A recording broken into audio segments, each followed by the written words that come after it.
Buenos días con todos. En marco de la Diplomatura en Derecho Inmobiliario y Urbanístico, vamos a dar inicio a la clase introductoria con el doctor Franco Soria, que es especialista en Derecho de la Propiedad, Derecho Urbanístico, Derecho Registral y temas relacionados al saneamiento de tierras.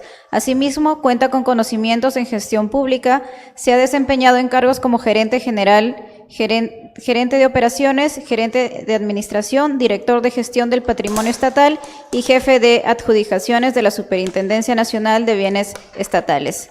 Consultor del área de responsabilidad social empresarial del Grupo Atacocha, consultor legal principal de la Gerencia de Operaciones de la Superintendencia Nacional de Bienes Estatales, consultor legal de proyecto. Bueno, damos pase al doctor Franco Soria. Gracias. Hola.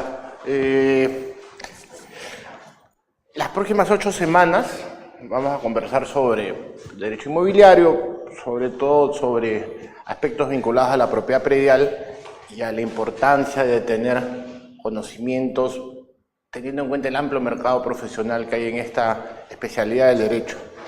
La clase de hoy, claro, primero cuestiones metodológicas, ¿no? 8 sesiones dura este diplomado. Según lo que me han informado, las clases son de 11:30 a 1:30. Cada sesión dura 2 horas. De acá para adelante son 8 clases. En principio van a ser todos los sábados. Si algún sábado tuviera algún inconveniente para dictar la clase, coordinaré previamente con ustedes para ver la posibilidad de replantearla un día de semana en la noche, ¿no? La reunión de hoy es una clase introductoria para efectos de conversar cómo está planteado este taller de 8 sesiones y los temas que van a tocar. Conversemos pues entonces de los temas que van a tocar. Son 6 grandes temas que vamos a tocar. El primero es saneamiento de predios.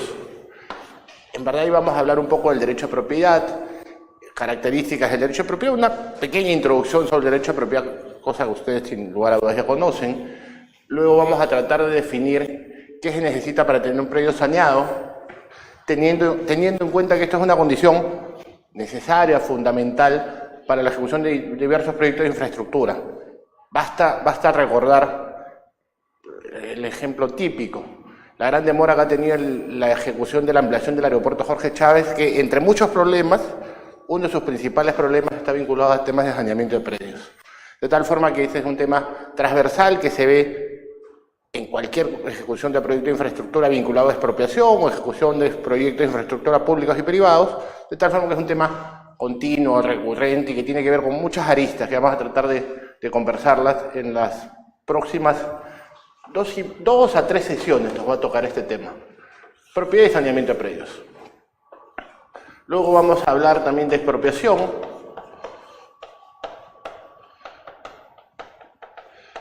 De hecho, la expropiación es una institución que está bastante en boga y que también está vinculada al tema de cerrar la brecha de infraestructura que tenemos en distintos aspectos de los servicios públicos, brecha de infraestructura en transporte, en electricidad, en energía, en salud, en educación.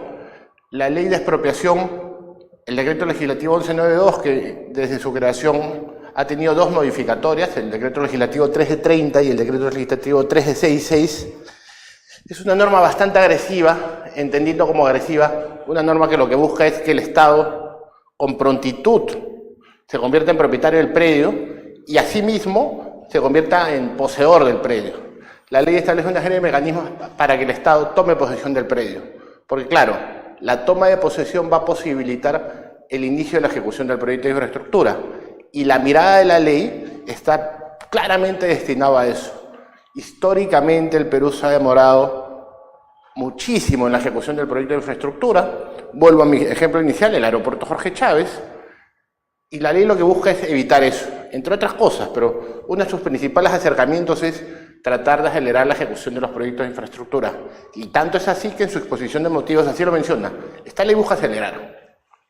Vamos a hablar de la ley de expropiación y del proyecto de expropiación en una sesión y media probablemente, entre 1 y 2. El tercer gran tema que vamos a tocar es la ley de habilitaciones urbanas, y como consecuencia de ello los 2 grandes procedimientos, ¿no? Habilitación urbana y licencia de edificación. Claro, la ley de habilitaciones urbanas, la 29090, que es del año 2007, es la ley que en la historia del Perú más modificaciones ha tenido. De hecho, hasta el día de hoy ha tenido 11 modificaciones. No hay ninguna otra ley en la historia republicana del Perú que haya tenido tantos cambios como esta. Y claro, eso nos hace ver algunas cosas, ¿no? No hay una política de Estado clara en lo que respecta a habilitaciones urbanas y edificaciones, porque continuamente todos los gobiernos hacen modificaciones a la ley. No hay un camino claro que seguir, porque permanentemente se hacen cambios. Hay obviamente también un fuerte presión, fuertes incentivos de presión del lobby constructor que busca cada vez más simplificar los procedimientos, lo cual puede ser bueno o malo según lo que veamos. Y claramente también esta es una ley que busca simplificar la ejecución de los proyectos de habilitación urbana y edificación. Tiene un montón de virtudes, hay una desregulación bastante fuerte en algunos procedimientos, lo cual vamos a volver a conversar. Normalmente es bueno, vamos a ver si en este tipo de procedimientos siempre va a ser bueno hacerlo de manera tan desregulada en algunos procedimientos, y vamos a conversar sobre la ley de habilitaciones urbanas entre una y dos clases también.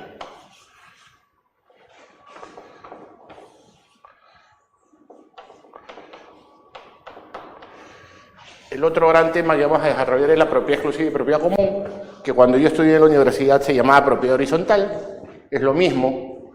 Se llamaba propiedad horizontal antiguamente porque, claro, a diferencia de la propiedad predial de una casa, por ejemplo, en donde tu límite horizontal y vertical, tu límite vertical está dado hasta la utilidad económica. El Código Civil indica que la propiedad predial tiene su límite hacia arriba y hacia abajo en la utilidad económica, y la utilidad económica lo define la municipalidad, pues, en las normas de zonificación, porque en tu certificado de zonificación o en tu certificado de parámetros urbanísticos te indica cuántos pisos puedes construir. De tal forma que tu proyección de tu propiedad se va a manifestar hasta lo que la municipalidad te diga, no más.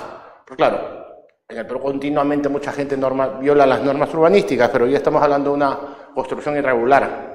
En principio la norma te permite construir 4 pisos y esa es la máxima potencialidad que puede tener tu propiedad predial, los 4 pisos.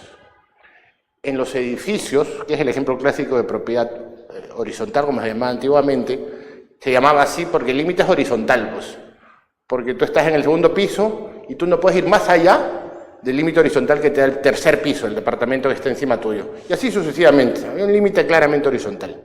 Por eso se llamaba antiguamente ley de propiedad horizontal. Actualmente la ley se llama ley de propiedad exclusiva y propiedad común porque se enfoca en los dos elementos principales de este régimen, ¿no? Claro, en un edificio hay propiedad exclusiva, mi departamento, respecto al cual yo puedo ejercer todos los atributos del derecho de propiedad: usar, disfrutar, disponer, reivindicar, con las limitaciones propias de no vivir en una casa sino en un departamento, ¿no? Porque voy a tener que tener muchas mayores restricciones teniendo en cuenta la vida en común que hago en un departamento o en un condominio. Tendré que hacer menos bulla, no podré construir en ciertas horas, me tendré que regular o autolimitar por las normas que establece el reglamento interno del edificio, una serie de limitaciones. Pero finalmente el departamento es mío, yo lo puedo vender, hipotecar, alquilar, según lo que establezca. Y también hay bienes de propiedad común: la escalera, el ascensor, las columnas, los pasadizos. Hay algunos edificios que tienen, o condominios que tienen, un montón de áreas de recreación, áreas de juegos para niños, salas para reunión de los propietarios, piscina en algunos, cancha de tenis en algunos condominios bastante grandes. Todos esos bienes de propiedad común tienen una normativa específica, parecida a la copropiedad, pero que no es copropiedad. Vamos a analizar un poco de ellos, vamos a hablar de algunos temas importantes, como son los aires, el régimen jurídico de los aires, si estos constituyen necesariamente propiedad exclusiva o propiedad común, o cómo se regula. Vamos a hablar del proceso de independización de predios. Vamos a analizar si todas las normas que establece el reglamento interno de un edificio son de obligatorio cumplimiento o claramente hay normas del reglamento interno que pueden vulnerar principios de carácter legal o constitucional. Pero claro, ¿qué es lo que permanentemente se discute al día de hoy? Un reglamento interno podrá prohibir que en ese edificio hayan mascotas.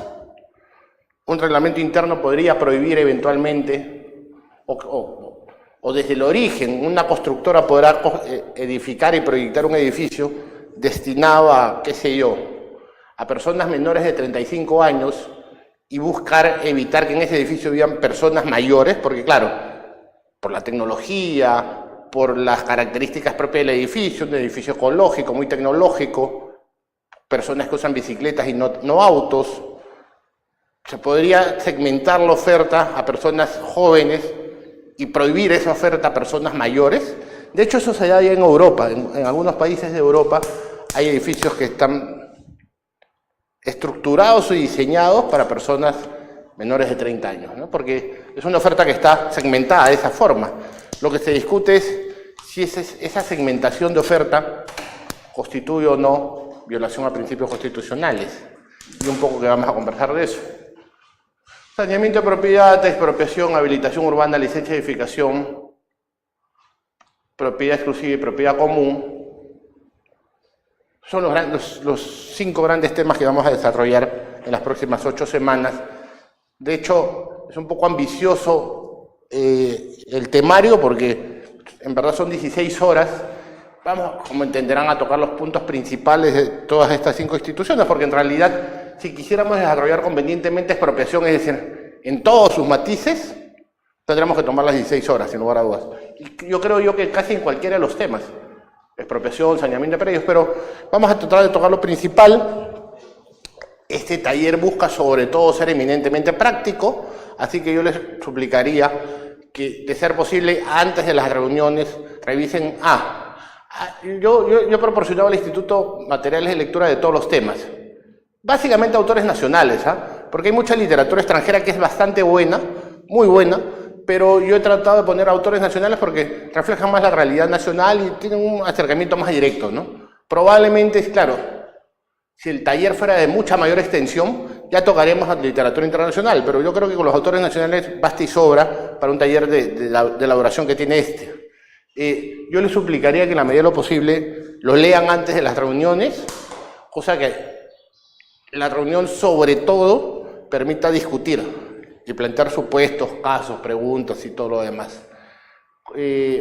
Como dijeron en la presentación, yo en realidad, por circunstancias de la vida, porque yo inicialmente no estaba vinculado al derecho procesal cuando estaba estudiando en la universidad, yo acabé de estudiar en la universidad del año 98, 97, 98, pero desde el 99 sí estuve vinculado claramente y todo mi desempeño profesional ha sido vinculado a temas prediales e inmobiliarios. En COFOPRI, en la SBN, en registros públicos, en la Superintendencia de Bienes Nacionales, la SBN, y hace 6 años, sí, poco más de casi 7, en el estudio Grau, del cual soy socio del área inmobiliaria. Algo de experiencia tengo, obviamente día a día siempre se puede aprender. Para mí una de las motivaciones de dictar estos talleres es compartir lo poco que sé y aprender mucho de las personas que asisten, con sus preguntas, con sus cuestionamientos. Así que tratemos en la medida de lo posible de que esto sea lo más dinámico posible para beneficio de ustedes, de todos los que estamos acá presentes y de todos los que están matriculados en este taller. Hay lecturas, estos son los temas. Inicialmente, ¿tienen alguna pregunta? ¿Algún tema adicional que les gustaría que se toque? No sé. ¿Cómo te llamas tú, perdón? Johanna. ¿Y tú, perdóname? Luis. Johanna Luis. ¿Tienen algún tema adicional, Johanna Luis, o alguna cuestión que les gustaría que se desarrolle o que no se desarrolle? En realidad lo que yo me preguntaba respecto al tercer punto, que iba a ser el tema de los procedimientos de habilitación urbana y licencia de edificación, me preguntaba yo si el enfoque iba a ser mucho más administrativo o mucho más ligado hacia el tema del cumplimiento de los requisitos propiamente inmobiliarios que se tienen que cumplir. Ambas, porque en verdad la ley de habilitaciones urbanas peruanas en verdad es una ley de procedimental, que no, claro, no tiene una visión urbanística, ¿no? Es una ley de requisitos. Es una ley de requisitos y de procedimientos, Con lo cual, en verdad, cualquier acercamiento a la ley de habilitaciones urbanas inicialmente es bastante procedimental, pues, ¿no? Porque ABCD, requisitos de ABCD, claro, hay un montón de modificaciones que establecen ciertas cuestiones que pueden facilitar o no las licencias en los tipos C y D, digamos, que son las más complicadas porque son revisadas por comisión técnica y son las que suelen demorar más. Eso es lo que vamos a conversar con más detenimiento, pero en verdad el tema inicial que va a ser transversal a todos son los que vamos a ver inicialmente, saneamiento de predios, porque eso va a ser transversal a expropiación, habilitaciones urbanas, a propiedad horizontal, a copropiedad, que vamos a tocar un poquito.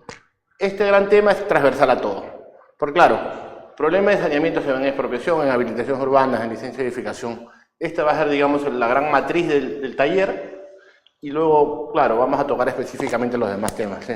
La habilitación urbana sí, pues, tiene de ambas, pero yo pensaría que más es administrativa que inmobiliaria, pues, ¿no? Sin lugar a dudas. Tú, Ana.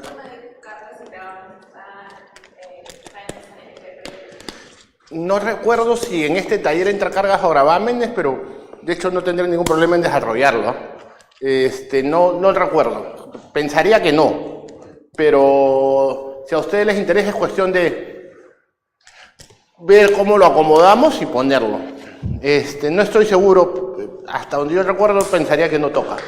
Pero si para ustedes es importante lo de cargas y gravámenes, lo podemos acomodar sin ningún problema. ¿Ok? ¿Alguna otra consulta, sugerencia, crítica? Ok, empecemos entonces un poquito, aprovechando la media hora que nos... Hecha la presentación, entremos ya al primer tema que nos toca conversar, que es derecho de propiedad y saneamiento de propiedad predial. ¿Qué es lo que vamos a desarrollar acá? Vamos a conversar un poco el derecho de propiedad, conceptos, atributos, características del derecho de propiedad, cuáles son los bienes sobre los que trata el derecho de propiedad, y una idea general, ¿no? Que no está en ninguna ley ni en ningún manual, pero que es fundamental y que es una frase que se escucha permanentemente, ¿no? Es necesario tener la propiedad saneada para garantizar que el proyecto de infraestructura esté debidamente realizado y con seguridad efectiva. Vamos a tratar de establecer ciertos criterios que nos permitan identificar cuando estamos ante una propiedad saneada. Porque claro, el Código Civil, el 949, dice que tú eres propietario de un bien inmueble solo con el contrato. Y a partir de ahí habría que definir si ese solo contrato me permite a mí dar o garantizar tener seguridad jurídica para ejecutar un proyecto. Y claramente la respuesta es no, pues el solo contrato no me da seguridad jurídica. Sí soy propietario, pero no soy un propietario con seguridad jurídica efectiva, plena, necesaria. Derecho de propiedad. Concepto. Primero un acercamiento constitucional. Y para esto yo he tratado de comparar las dos últimas constituciones peruanas a efectos de establecer ciertos elementos comunes y ciertas diferencias, ¿no? Constitución de 1979. Claro, es una constitución que se da en un contexto determinado a la salida del gobierno militar de Morales Bermúdez, luego el gobierno de Velasco, 68-75, Morales Bermúdez, 75-80. En la salida del gobierno militar se convoca a Asamblea Constituyente como una forma como un puente para retornar a la democracia. Y en esos tiempos, en los años 70, la concepción económica que se tenía y que era predominante era muy distinta a la actual, pues, ¿no? Un Estado mucho más fuerte, un Estado mucho más interventor, un Estado que intervenía en casi todas las actividades económicas, había una fuerte actividad empresarial del Estado, y como consecuencia de ello, la propiedad privada no tenía tanta protección como claramente se establece en el contexto actual. Estado más fuerte, privados más débiles. Un gran resumen. Artículo 124 de la Constitución del 79. La propiedad obliga a usar los bienes en armonía con el interés social. El interés social es un concepto recurrente en la Constitución del 79 y luego vamos a conversar un poquito de él. El Estado promueve el acceso a la propiedad en todas las modalidades. La ley señala las formas, obligaciones, limitaciones y garantías del derecho de propiedad. Bueno, interés social. Yo tengo que usar mi propiedad en armonía con el interés social. La propiedad es inviolable, que es algo que se repite también en la Constitución actual. El Estado la garantiza. A nadie puede privarse de la suya, sino por causa de necesidad y utilidad pública o de interés social, declarada conforme a la ley, previo pago en dinero o una indemnización que debe pagarse necesariamente en dinero y en forma previa. La Constitución del 79 establece 3 supuestos de expropiación: necesidad, utilidad pública o interés social.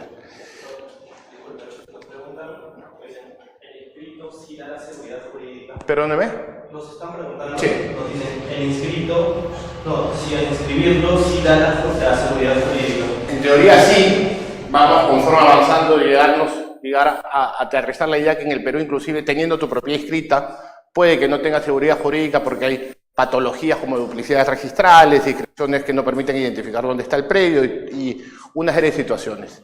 En principio, la inscripción debería garantizar la seguridad jurídica.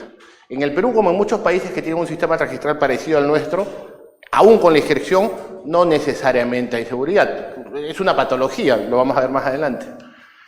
Constitución del 79, entonces, reconoce 3 supuestos de expropiación. Necesidad y utilidad pública e interés social. Necesidad y utilidad pública lo dejamos a un lado un ratito y conversemos en el interés social, que es el concepto más discutible o que mayores divergencias ha generado. ¿Qué es el interés social? Hay muchos tratadistas de derecho administrativo y constitucional que lo definen, ¿no? Pero la idea más sencilla para entender qué es el interés social es cualquier interés predominante o mayor al interés individual. Con lo cual el interés social puede ser el interés de todo el grupo de pobladores de la urbanización San José en Bellavista, Callao. O el interés de todos los pobladores de la urbanización, qué sé yo, Córpac en San Isidro. Cualquier grupo mayor al interés individual puede ser considerado como interés social. Con lo cual, en el fondo, el interés social le permitía al Estado expropiar casi por cualquier situación. Porque claro, era fácil de acreditar, o relativamente muy fácil de acreditar, cualquier interés mayor al interés particular de una persona. En ese supuesto y bajo este escenario, la Constitución del 79 le permitía al Estado expropiar casi para cualquier cosa. El Estado podría plantear una ley diciendo, es de interés social hacer, qué sé yo, un casino, recreo, área de esparcimiento a favor de la Policía Nacional. Porque claramente hacer esa obra era de mayor relevancia que la propiedad privada que se estaba afectando.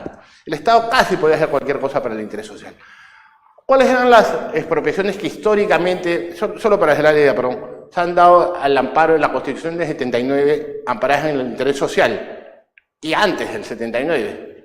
La expropiación que más discusión ha generado en la historia del Perú, y que la vamos a hablar luego cuando hablamos de expropiación, es la reforma agraria. Y la reforma agraria claramente se sustentó en interés social. Segundo grupo de expropiación grande que se dio en los 70s y 80, que también gran discusión generó, es expropiación de asentamientos humanos que ocupaban propiedad privada. Porque claro, ahí la discusión era, ¿para qué vas a quitarle la propiedad a un grupo para titular a otro grupo? Porque claro, el concepto de interés social era el que predominaba. Sí, perdóname. Pero sobre eso yo creo que en realidad se debería hacer un poco más la distinción del tema del interés colectivo y por un lado, y del otro lado el interés social, que en realidad dentro del contexto de la Constitución del 79 me parece que no lo era tal, porque la Constitución del 79 era como que tenía pinceladas socialistas y en cierto modo lo que buscaba era la protección de lo que el Estado consideraba que era beneficioso para un grupo determinado de personas. Es lo que ocurrió con el tema de la reforma agraria. Ah, claro. O sea, le quito a los terratenientes para finalmente titular las tierras de los campesinos. Ah, claro, pero en realidad la reforma agraria se dio antes de la Constitución del 79. De hecho, se inicia en el gobierno de Belaúnde, claro, en el 68, antes del golpe militar, pero Velasco la acentúa con mucha mayor intensidad. Con lo cual... A lo que voy es a la pincelada socialista que tiene la definición de interés social dentro del contexto de la... Sí, yo no sé si tanto socialista, porque en verdad la Constitución del 79 fue dada con mayoría aprista. O sea, digamos, los apristas fueron los que configuraron el contexto constitucional, pero claramente tiene una función socialista de los tiempos, ¿no? Socialista intervencionista, en todo caso, que lo que buscaba era un Estado más fuerte, un Estado que haga cosas, y como consecuencia hay una propiedad privada menos protegida. Por eso, o sea, interés social uno puede escuchar 20 conceptos.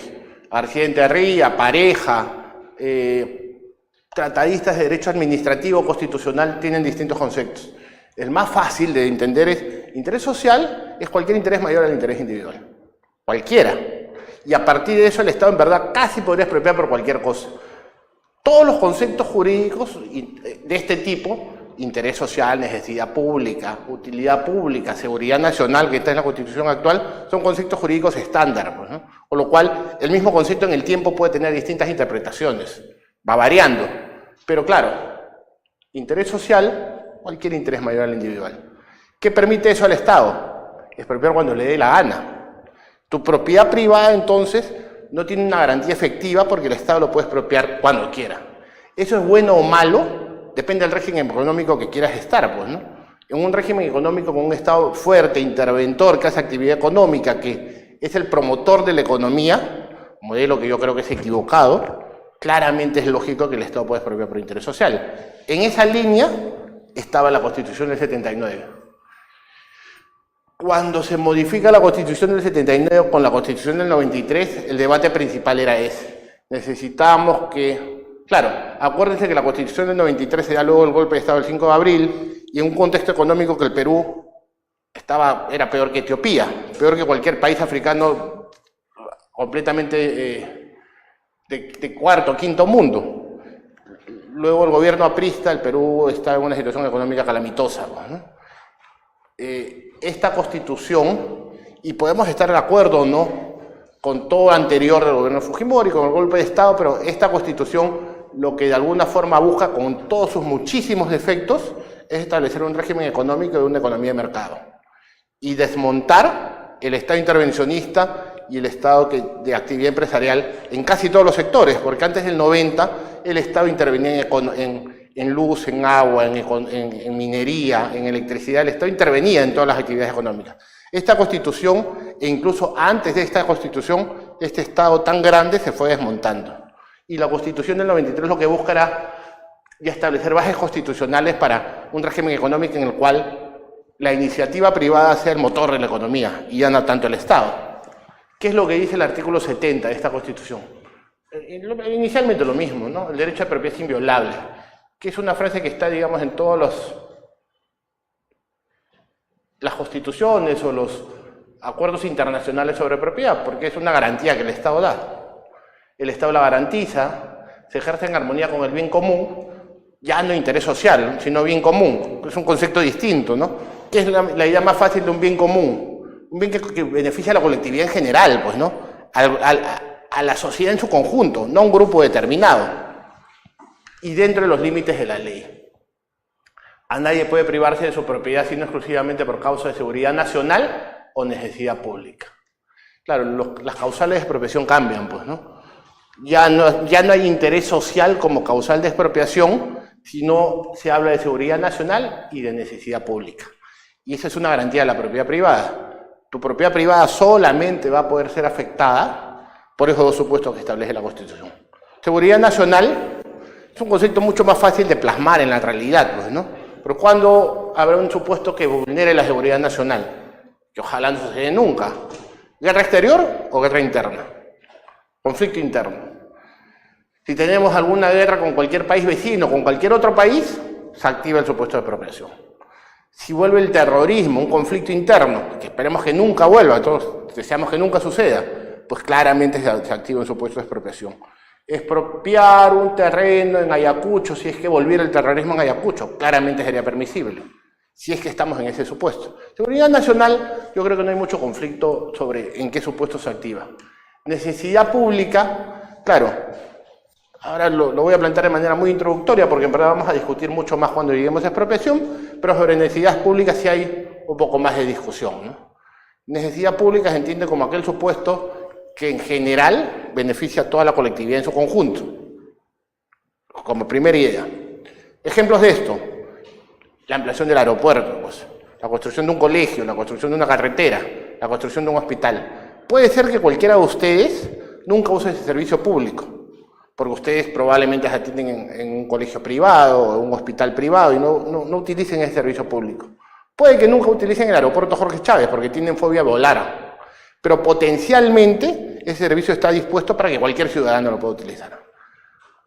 Beneficio general. En principio ese es el primer acercamiento y históricamente ha sido el acercamiento que se le ha dado a la necesidad pública. Segunda idea. La necesidad pública, sobre todo en el Perú, está vinculada a la ejecución de obra pública, con lo cual las leyes de expropiación siempre han establecido una especie de asociación inmediata. Es de necesidad pública la ejecución de las obras públicas, con lo cual casi no había discusión para que se acepte expropiar para el supuesto de obra pública. Y sobre eso sí, yo de manera muy inicial, porque luego lo vamos a conversar cuando hablemos de expropiación en 2 semanas o 3, claro, no necesariamente toda obra pública Para mí es un supuesto de necesidad pública. Y les doy ejemplos, ¿no? En el Perú muchos alcaldes, presidentes regionales o el mismo poder, el gobierno nacional, hacen obras que no tienen ningún sentido, pues, ¿no? Sobre todo las regiones y los alcaldes. Monumento a la hamaca, pues, monumento al árbitro. En San Miguel han hecho una plaza para Pablo Guerrero y Gareca. Es una obra pública, claramente. Que esa obra pública sea sustentada como un supuesto de expropiación, yo creo que no sería razonable. Es decir, lo que quiero decir es, hay obras públicas tan disparatadas que ese supuesto, para mí, no sería admisible como sustentatorio de expropiación. Entonces hay que ver obra pública y obra pública. Sí, claramente, pues, claramente. Porque si no, entonces cualquier alcalde o cualquier gobierno regional o cualquier ministerio podría expropiar para cualquier cosa, siempre y cuando esté sustentada una obra pública. Si el Ministerio de Educación quiere hacer un local de esparcimiento para todos sus trabajadores, es una obra pública, o podría ser sustentada con obra pública, con tesoro público, dependiendo de los casos, ¿ah? Porque habría que ver si eso puede ser sustentado con un tesoro público, pero a lo que voy, si fuera obra pública, para mí claramente no está en un supuesto de expropiatorio. No toda obra pública debería sustentar la expropiación. Y en esta parte lo dejamos porque sobre eso vamos a conversar mucho más en expropiación. Dos supuestos: seguridad nacional, necesidad pública. Esos son los únicos supuestos que se pueden expropiar y que claramente constituyen garantías a favor del particular. Porque si el Estado no se sustenta en alguna de las dos causales, no procede la expropiación. El derecho a propiedad es un derecho tan importante que ha sido desarrollado en el constitucionalismo moderno en todos los principales instrumentos, ¿no? La Declaración de Derechos del Hombre y del Ciudadano de 1789, documento post-Revolución Francesa, reconoce que siendo la propiedad un derecho inviolable y sagrado, nadie puede ser privada de ella, salvo cuando lo exige evidentemente la necesidad pública. La propiedad es un derecho inviolable y sagrado, pero que puede ser vulnerado por la necesidad pública, con lo cual hace más de 200 años ya se reconoció la prevalencia del interés público frente al interés privado que tiene el particular. Legalmente comprobada y a condición de una indemnización justa y previa. Declaración de los Derechos del Hombre y del Ciudadano de 1789. Ya después de la Revolución Francesa se reconocía ello. El derecho a propiedad es un derecho fundamental, y más aún luego de la Revolución Francesa, en donde la sociedad, impregnada en los principios de libertad, igualdad y fraternidad, reconocía la propiedad como un derecho fundamental y exacerbado. La libertad individual casi era equiparada con la libertad económica del derecho a propiedad. Yo soy libre si es que tengo propiedad. Y ese contexto libertario es claramente recogido en la Revolución Francesa. Pese a ello, reconocen que la propiedad privada puede ser menoscabada frente al interés público. 1789. La Constitución de Estados Unidos, la quinta enmienda de 1791, está también en esa misma línea. A nadie se le privará de la vida, la libertad o la propiedad sin el debido proceso legal, ni se ocupará la propiedad privada para uso público sin una justa indemnización. Ya desde hace más de 200 años se reconocía que si el Estado le quería quitar la propiedad a alguien, debería haber supuestos que justifiquen esta privación y que adicionalmente se tenga que indemnizar. Indemnización, Declaración de Derechos del Hombre y del Ciudadano de 1789, indemnización. Constitución de Estados Unidos de 1791. El Estado no puede privar la propiedad privada, salvo causales específicas y previo pago. Hace más de 200 años que ese tema está zanjado. Declaración Universal de los Derechos Humanos, 1948, en la misma línea, ¿no? Nadie será privado arbitrariamente de su propiedad. No puede haber despojo, no puede haber confiscación. Y en su artículo 17.1 señala que toda persona tiene derecho a la propiedad, individual y colectivamente. Convención de Costa Rica, de San José de Costa Rica, toda persona tiene derecho al uso y goce de sus bienes, la ley puede subordinar tal uso y goce al interés social. Claro, esta Constitución del 78, a la luz de los tiempos, también reconoce el concepto de interés social.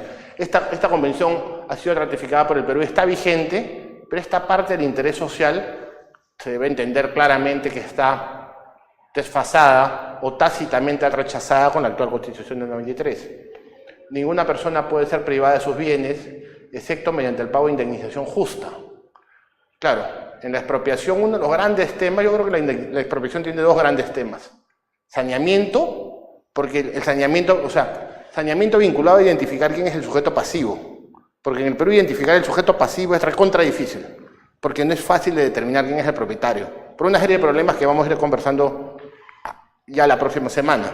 Identificar el sujeto pasivo es muy difícil. Y el segundo problema de la expropiación en el Perú, la indemnización. Porque claro, históricamente, hasta hace yo diría 3 o 4 años, el Estado tenía una clara política de subvaluar los terrenos, porque había una equivocada idea de el Estado tiene que pagar menos al propietario. Y a la larga eso generaba más conflictos, porque se judicializaban los procesos y el Estado perdía más de lo que ganaba. Claramente perdía más allá del perjuicio que se pretendía generar al propietario. Si la indemnización no es justa, la expropiación va a demorar muchísimo, pues, ¿no? En los últimos años hay una fuerte tendencia a una tasación mejor de parte del Estado, porque eso facilita el proceso y acelera muchísimo los tiempos, ¿no? Porque la ley de expropiación permite negociar directamente con el propietario. Si no hay indemnización adecuada, la expropiación no camina, demora muchísimo. Y por razones de utilidad pública o de interés social. Claro, vuelvo a lo mismo, interés social entendería que ya no está, tácitamente el Perú se ha alejado de ese concepto. Y en los casos y según las formas establecidas por la ley.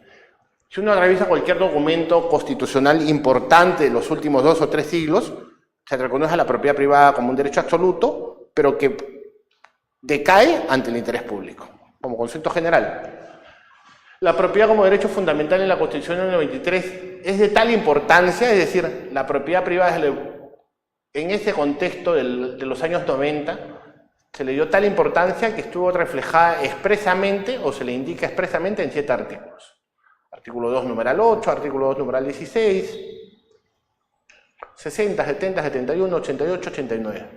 Probablemente es el derecho económico que más relevancia tiene y es uno de los derechos en general que mayor regulación tiene la Constitución del 79 como un mecanismo de manifestar la importancia del derecho y la protección que el Estado le tiene que dar. En esa misma línea, el Tribunal Constitucional ha desarrollado una amplísima jurisprudencia sobre el derecho de propiedad.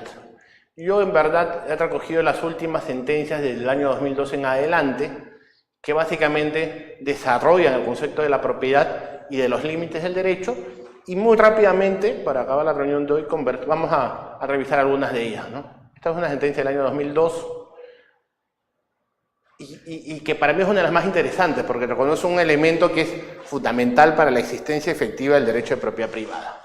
Es imprescindible poder oponer la titularidad de dicho derecho frente a terceros y tener la oportunidad de generar, a partir de la seguridad jurídica que la oponibilidad otorga, las consecuencias económicas que a ella les son consustanciales. El derecho de propiedad tiene que ser oponible. Y el derecho de propiedad tiene como fundamento una visión que puede sonar egoísta, pero que es el sustento del sistema. Yo tengo que excluir a los demás.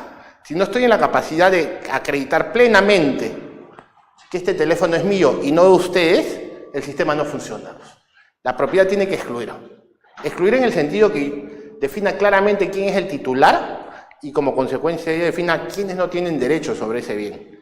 En el Perú lo que pasa es que muchas veces hay conflicto para determinar quién es el dueño de un terreno, de una casa, de una serie de bienes. Eso es una negación a la propiedad, porque la propiedad como tal tiene que excluir. Y el Tribunal Constitucional en el 2002 claramente reconoce ese elemento fundamental. Es imprescindible, fundamental, oponer la titularidad de dicho derecho frente a terceros. Si yo no puedo oponer mi titularidad frente a todos los demás, estamos hablando de cualquier cosa, menos de una propiedad efectiva. Este en verdad reconoce los atributos de la propiedad. Permite a una persona usar, disfrutar, disponer, reivindicar. ¿Qué es lo que dice el Código Civil? Pues, ¿no? Y la propiedad se debe ejercer en armonía con el bien común y dentro de los límites establecidos en la ley. La misma referencia al Código Civil. Esta sentencia del 2004 también, en la misma línea, usar, disfrutar, disponer, reivindicar. El derecho fundamental a la propiedad parece atribuir a su titular un poder absoluto, lo cual no se condice con los postulados esenciales de los derechos fundamentales que reconoce un Estado social y democrático de derecho. y la propiedad se ejerce en armonía con el bien común y dentro de los límites de la ley. Un poquito más adelante vamos a conversar sobre los atributos clásicos del derecho de propiedad, derecho real, absoluto, exclusivo y perpetuo. Y vamos a ver que en verdad, cuando se habla que el derecho de propiedad es un derecho absoluto, evidentemente no quiere decir que el propietario pueda hacer sobre él lo que quiera, porque hay un montón de limitaciones sobre la propiedad predial. Habilitación urbana, licencia de edificación, zonificación, parámetros urbanísticos, derecho muy regulado, o bastante regulado. No es absoluto en el sentido que yo pueda hacer lo que quiera, es absoluto porque no hay ningún otro derecho que me otorga más facultades que la propiedad. Porque ni la posesión, ni el usufructo, ni la servidumbre, ni la concesión minera, ni el derecho de uso y habitación me otorgan mayores facultades a la propiedad. La propiedad es el derecho que más atributos me otorga al respecto del bien. Es por eso que se entiende que es absoluto.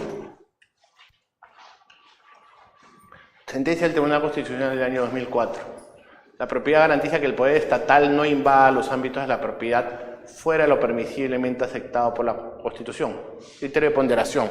Y claro, la Constitución del 93 buscó acentuar eso. El Estado no va a intervenir en la propiedad privada porque era un elemento fundamental para atraer la inversión privada. Antes del 93 o antes de los 90, había muy poca inversión privada nacional o extranjera en el Perú, porque buena parte de la actividad económica era ejecutada por el Estado. La Constitución lo que buscaba era establecer un criterio garantista tan fuerte que lanza un mensaje hacia el exterior y hacia el Perú mismo, en el cual se diga, el Estado, independientemente del gobierno que venga, garantiza que la propiedad privada va a ser segura. Y claro, ¿eso en qué línea va?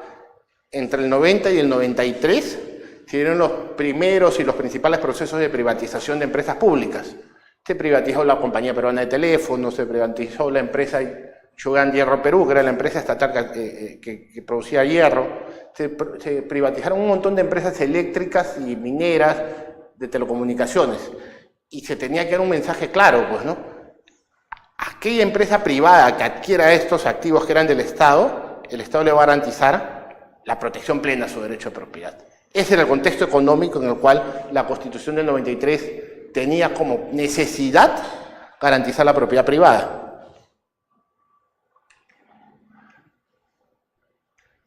Sentencias en esa misma línea. El derecho de propiedad privada constituye un derecho fundamental, cuyo ámbito de protección o contenido garantiza las facultades de uso, usufructo y libre disposición del bien. Pero la comprensión constitucional de la propiedad es más amplia y prima facie comprende a la vez la garantía de indignidad o conservación de la integridad del patrimonio de la persona. Claro, el Estado te garantiza que tu patrimonio en general, y hay una tendencia fuerte del Tribunal Constitucional a identificar la propiedad no desde un concepto de vista civil, nada más, yo titularía sobre un bien, sino indignidad del patrimonio. Cualquier afectación a mi patrimonio vulnera mi derecho a propiedad. Y como consecuencia de ello, el Tribunal, a la luz de la Constitución del 93, establece esa garantía. El Estado no puede vulnerar tu patrimonio. Y si lo vulnera, te tiene que indemnizar. Eso tiene que ver bastante, y lo vamos a ver más cuando hablemos de expropiación, con un concepto que es la expropiación indirecta. El Estado no puede limitar abusivamente tu derecho a propiedad de tal forma que tus derechos de usar, disfrutar, disponer, prácticamente sean licuados y menoscabados. No te quitan la propiedad, tú sigues siendo propietario, pero tu derecho de uso, disfrute y disposición prácticamente es cero. Entonces, ¿para qué me sirve ser propietario de un bien cuando no puedo usarlo, disfrutarlo, disponer? Mejor que me expropien y me paguen. Expropiación indirecta está prohibida, salvo que te indemnicen, pues, porque si te indemnizan ya no hay daño.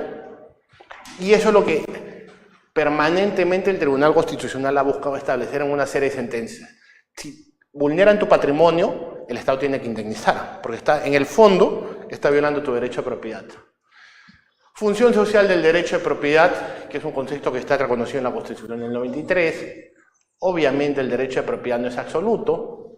Permítanme leer esta sentencia del año 2010 del Tribunal Constitucional. Nuestra Constitución reconoce la propiedad no solo como un derecho subjetivo, sino también como una garantía institucional. Se trata en efecto de un instituto constitucionalmente garantizado. Sin embargo, el derecho a la propiedad no es, ni puede ser en modo alguno absoluto, debido a que, al igual que otros derechos y libertades que significan al ser humano, la propiedad se encuentra sujeta a las limitaciones impuestas por el interés general. que evidentemente todos los derechos subjetivos tienen limitaciones. El derecho principal que tiene el ser humano, que es el derecho a la vida, tiene limitaciones. Porque en determinadas circunstancias el sistema me permite matar a otra persona. Y matar de manera legítima, en el ejercicio de mi derecho a la legítima defensa del derecho penal. Si una persona me ataca, yo puedo responder el ataque de manera...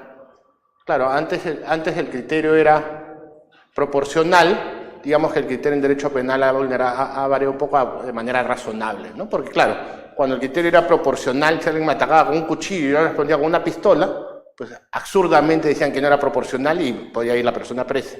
Ahora, el análisis es un poco más difícil de hacer porque hay que analizar la situación misma, pero en determinadas circunstancias, si me atacan con un cuchillo y yo respondo con una pistola y si es esa respuesta razonable, pues estamos en un supuesto de legítima defensa. El derecho penal reconoce entonces que yo puedo quitarle la vida a otra persona en determinadas circunstancias. El derecho civil, el derecho constitucional, más aún, reconoce que el derecho a propiedad tiene un montón de limitaciones, las que hemos conversado, pues, ¿no? Habilitación urbana, licencia de edificación, zonificación, parámetros urbanísticos. Y claro, la mayor, que en verdad ya no es una limitación, sino es una privación del derecho, es la expropiación. Porque en verdad la expropiación no es una limitación, porque tú dejas de ser propietario, pero es la afectación más grande. Incluso el sistema permite al Estado quitarte tu propiedad. Claramente no es un derecho absoluto, entonces. Hay un montón de restricciones al derecho de propiedad. El goce y ejercicio del derecho de propiedad solo puede verse restringido en los siguientes supuestos. Estar establecidas en la ley de habilitaciones urbanas y ley de edificación. Si yo quiero edificar, la edificación es un derecho que tiene inherente el propietario de un predio. Porque claro, ¿tú para qué tienes un predio? Para usarlo. Y normalmente para usarlo, si es un predio que está en zona urbana, tienes que construir. Con lo cual, inherentemente, el derecho a edificar le pertenece al propietario. Sin embargo, para ejercerlo, tienes que tener una autorización administrativa, que es ir a la municipalidad distrital para tramitar tu licencia de edificación. No es una concesión que te da el Estado, es solamente un permiso. Tú ya tienes el derecho a edificar, pero tienes que pedir una autorización a la municipalidad. Está limitado por ley. La ley de habilitaciones urbanas establece todo el procedimiento que tienes que seguir para poder edificar. Ser necesarias, claro. Te tienen que establecer limitaciones necesarias, ¿no? Porque si no estarías vulnerando innecesariamente el derecho de propiedad. Ser proporcionales y hacerse con el fin de lograr un objetivo legítimo en la sociedad democrática.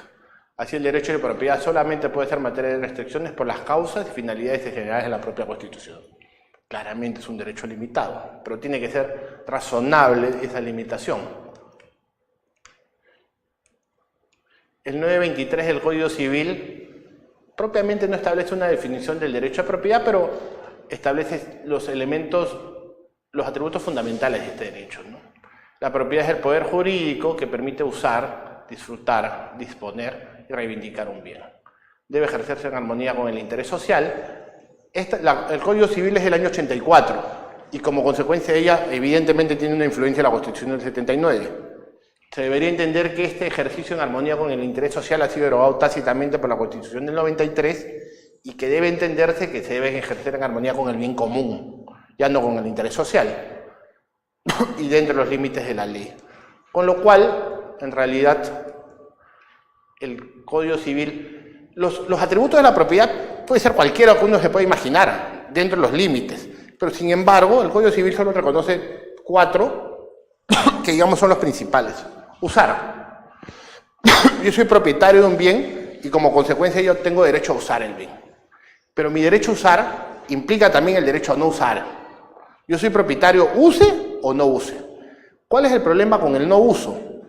El principal problema es si yo no uso y me desvinculo por completo del bien y otra persona usa, en determinados supuestos, esta persona puede adquirir la propiedad por prescripción adquisitiva de dominio. Si yo dejo de usar mi bien, por mi casa, por 40 años y vuelvo después de 40 años y ninguna persona la ha utilizado, pues yo sigo siendo propietario. Yo soy propietario, use o no use, salvo prescripción adquisitiva de dominio, que es un supuesto distinto, porque otra persona utiliza mi propiedad. Disfrutar. Yo soy propietario del bien y eso es uno de los fundamentos esenciales del derecho de propiedad. Si yo soy propietario, yo tengo que disfrutar todos los frutos que tenga el bien. Porque si no, no tendría razón de ser la propiedad privada. Frutos naturales, civiles e industriales. Frutos naturales, aquellos que se producen sin intervención del hombre, pues, ¿no? El ejemplo clásico, un arbolito de manzana que creció en el jardín de mi casa y que produce manzanas. Esos frutos naturales tienen que ser míos. Frutos civiles. Si yo alquilo mi casa, cedo el uso, el derecho que tengo a usar mi casa a cambio de plata. Contrato de alquiler. Otorgo el bien, otorgo una renta. Yo cedo mi derecho a usar a cambio de una renta mensual, o anual o como la pacta. Plata por el uso del bien.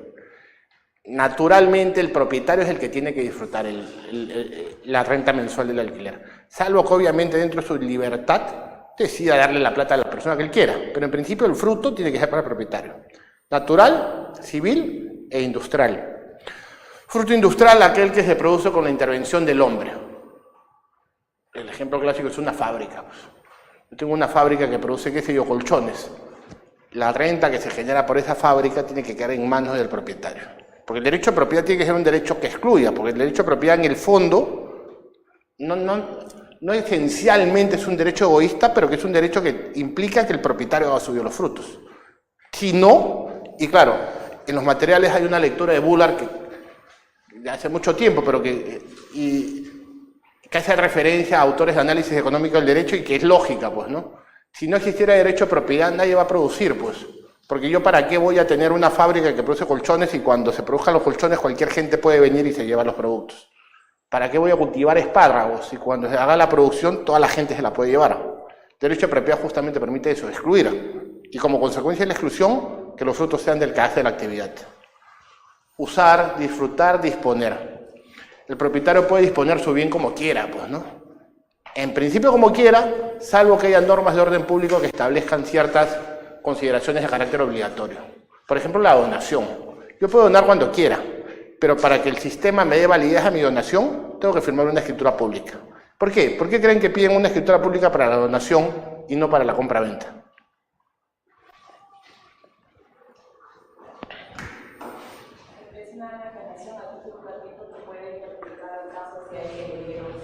Sí, en gran parte sí. En el fondo lo que la ley dice es, si tú quieres donar, para que la ley te reconozca esa donación, te voy a exigir que vayas al notario. Te estoy exigiendo un acto formal más, para que la pienses, pues. Y si estás completamente seguro, entonces tienes que ir al notario y firmar una escritura pública. Si no firmas una escritura pública, entonces la donación no es válida, porque es condición esencial de validez, escritura pública. En la compra-venta no exigen eso. Yo creo que por dos motivos. Uno, porque buscan una transferencia más dinámica, que los bienes vayan transfiriéndose con más facilidad. Y adicionalmente, porque en teoría, al ser oneroso, si tú transfieres un bien, recibes algo a cambio, cosa que no hay en la donación. La compra-venta en el Perú facilita la transferencia, pero renuncia un poco a la seguridad jurídica, pues, ¿no?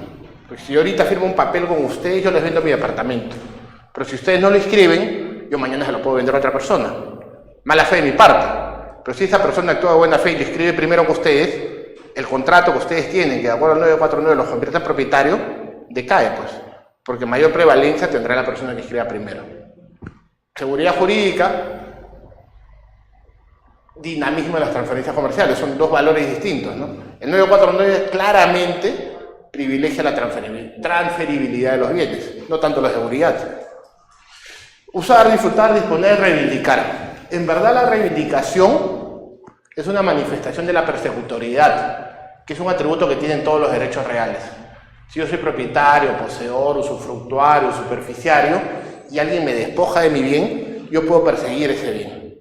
Y puedo solicitarle a un juez que me devuelva ese bien que ha sido despojado arbitrariamente, sin derecho, por una persona que no tiene titularidad. La reivindicación es la manifestación de la persecutoriedad en el derecho de propiedad, porque solamente el propietario puede demandar reivindicación. Porque ¿qué se discute en la demanda de reivindicación? Propietario que no posee exige al Poder Judicial que el poseedor que no tiene título le devuelva el bien, con todos sus atributos. Un arrendatario no puede interponer reivindicación. Pues. Un arrendatario, según sea el caso, podría interponer eventualmente un interdicto, si es despojado. Podría interponer una demanda de desalojo, si es que su contrato todavía está vigente. Pero la reivindicación no. La reivindicación es la manifestación de la persecutoriedad que solamente tiene el propietario. Con lo cual, en verdad, ese es un atributo que está vinculado a todos los derechos reales, sino que tiene manifestaciones distintas. Reivindicación, desalojo, interdicto, defensa posesión extrajudicial. Claro, si a mí me botan de mi propiedad, yo puedo con mi propia mano recuperar el bien. Dentro de los 15 días que tomé conocimiento, y puedo ejercer violencia también, de manera proporcional, razonable. Pero puedo recuperar el bien sin tener que recurrir a un juez. Si venció el plazo o no quiero hacer defensa posesión extrajudicial, tendré que interponer un interdicto o un desalojo, dependiendo de la situación en donde esté. Entonces, todos los titulares de un derecho real tienen la facultad de perseguir. ¿Cómo se manifiesta en la propiedad? En la reivindicación. Pero claro, la reivindicación discute propiedad. Pero si yo soy propietario, también puedo demandar desalojo. Pues. Habrá que ver en qué supuesto estoy concretamente y cuál es el proceso que más me conviene interponer. Finalmente, para cerrar, la propiedad debe ejercerse en armonía con el interés social. Ya hemos dicho que este concepto está derogado por la Constitución del 93, se debe entender como el bien común y dentro de los límites de la ley. Finalmente, para cerrar la reunión, que hoy día dura 1 hora nada más, caracteres clásicos del derecho de propiedad. Derecho real, absoluto, exclusivo, perpetuo. ¿Por qué se llama derecho real? Porque en Roma las cosas se llamaban res, pues. Derecho sobre las reses, sobre las cosas, derecho real. Derecho que vincula a las personas en función a la existencia de cosas. Derecho absoluto, pues no hay ningún otro derecho que te otorgue más facultades sobre un bien. La propiedad otorga más facultades que cualquier otro derecho. Es un derecho perpetuo porque yo soy propietario, use o no use el bien. Y soy propietario adicionalmente. La propiedad es un derecho que trasciende mi vida. Porque si yo cuando muero tengo bienes, esos bienes se van a transmitir a mis herederos. Y si no tengo herederos, pues se transmitirán a la beneficencia pública. Pero el patrimonio que yo tengo trasciende mi propia vida. Porque no se agota con mi muerte, se transfiere a mis hijos. Perpetuo. Y seguiré siendo propietario, vuelvo a decir, utilice o no utilice el bien. Salvo que alguien me prescriba, pues, ¿no? Porque ese es el único supuesto en el cual el no uso puede significar que deje de ser propietario. Bueno, también el Código Civil regula el abandono, ¿no? Abandono por más de 20 años en el cual la municipalidad se hace propietario. Pero yo nunca he visto que una municipalidad emita una resolución de abandono. Y lo último, que es lo más importante para mí, el derecho de propiedad tiene que ser exclusivo, pues. Exclusivo y excluyente. Y claro, en los libros de derechos reales antiguos, modernos, en todos, siempre se habla de este concepto, de esta palabra en latín. Derecho de propiedad es erga omnes, pues, frente a todos, porque tiene que tener necesariamente la capacidad de excluir. Y ese es el problema fundamental de la propiedad privada en el Perú, que incluso estando inscrita, no necesariamente excluye, por una serie de patologías que vamos a ver a partir de la próxima semana. Yo acabaré la reunión y estaría esperando si es que tienen alguna pregunta, que lo fundamental en la propiedad es la exclusión. Si tu propiedad no te permite excluir, es una propiedad limitada. La propiedad 949, que se establece solo por un contrato, te convierte en propietario, un propietario limitado, pues, porque es un propietario que no tiene un derecho completamente oponible. Si la persona que te transfirió y que todavía tiene su derecho escrito actúa en mala fe y se lo transfiere a otra persona, y esa persona escribe primero, obviamente siempre y cuando tenga buena fe el que adquiere, tu propiedad 949 se va al costado. Con lo cual entonces, el 949 te convierte en propietario, sí. Te convierte en un propietario con la capacidad de excluir, un propietario erga omnes, no necesariamente. No necesariamente. Hasta aquí tienen alguna consulta, porfa, pregunta, crítica. Hoy día, como conversamos al inicio, la reunión era de presentación. A partir de la próxima semana, las clases son de 11:30 a 1:30. Y nada, ¿tienen alguna consulta, porfa? ¿Ninguna? Entonces nos vemos el próximo sábado. Gracias, buen fin de semana.